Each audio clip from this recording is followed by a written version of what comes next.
السلام عليكم ورحمة الله وبركاته، أهلا وسهلا بيكم في فيديو جديد من موضوع مستند التعاقد.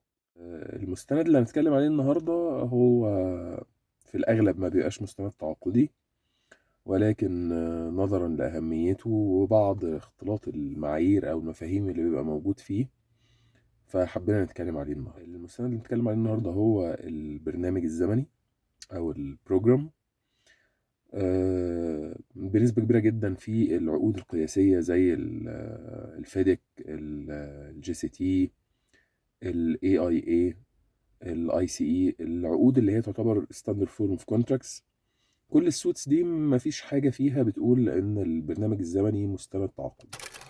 طب ليه البرنامج الزمني مش مستند تعاقدي؟ هقول لحضرتك ببساطة لان اي معلومة هتكون موجودة جواه هتبقى ملزمة للاطراف، هتبقى ملزمة للمقاول كأنشطة موجودة، هتبقى ملزمة ليه في السيكونس بتاع الأعمال إن هو ينفذ 1 2 3 نفس اللي مكتوب بالظبط.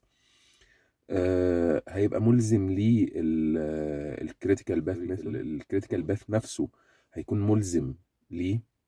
حاجات كتير جدا هتسبب أزمات ومشاكل جوه المشروع، الديبندسيز، العلاقات اللي ما بين الأنشطة وبعضها، كل دي هتبقى حاجات ملزمة. في الواقع مستحيل تحقيق الكلام ده، بعض الأحيان هيبقى صعب وبعضها هيبقى مستحيل إنك أنت تمشي بالظبط على الجدول الزمني زي ما أنت قدمته. مش هيبقى فيه مرونة أو فلكسبيليتي ليك إنك أنت تتحرك أو إنك أنت تغير حاجة مكان حاجة أو الكلام دي. ليه؟ لأنه هو هيبقى إلزام تعاقدي عليك. لو اعتبرنا إن ده مستند تعاقدي هيبقى إلزام على حضرتك إنك أنت تنفذ تبعا للمستند التعاقدي بيقول عليه. واي تغيير، اي تغيير هيحصل في الكلام ده يعتبر جحود للتعاقد او لبنود التعاقد اللي حضرتك تعاقدت عليها، اللي اعتبرت ان الجدول الزمني ده جزء من مستندات التعاقد. ليه بقى في جدول زمني طالما هو الموضوع كده وطالما هو مش مستند تعاقدي؟ والله لان هو كمستند هو نفسه يقدر ان هو او نقدر من خلاله ان احنا نقيس تقدم الاعمال في المشروع، نقيس البروجرس. نقدر من خلاله ان لو في مطالبة مالية بسبب اي نوع من انواع التأخير نقدر نحدد المسؤول عن التأخير، ونقدر ان احنا نطالب بالمطالبة المالية اللي احنا عايزينها، سواء مطالبة تعويض او مطالبة تمديد زمني او ايا كان نوعها. نقط عريضة: ان الجدول الزمني مش مستند تعاقدي ولكنه مستند مهم جدا في اثبات حقوق الاطراف في مسألة الزمن.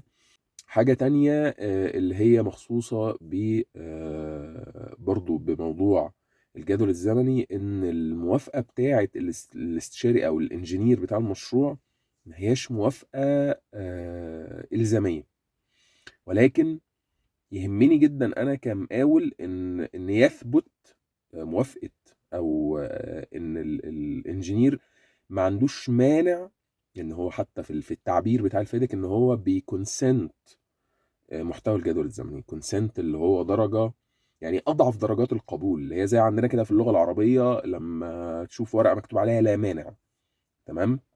لان هو ما عندوش السلطة او العقد مش بيمنحه قصة ان هو يبقى الموضوع بالمصطلح الاخر اللي هو مصطلح approved.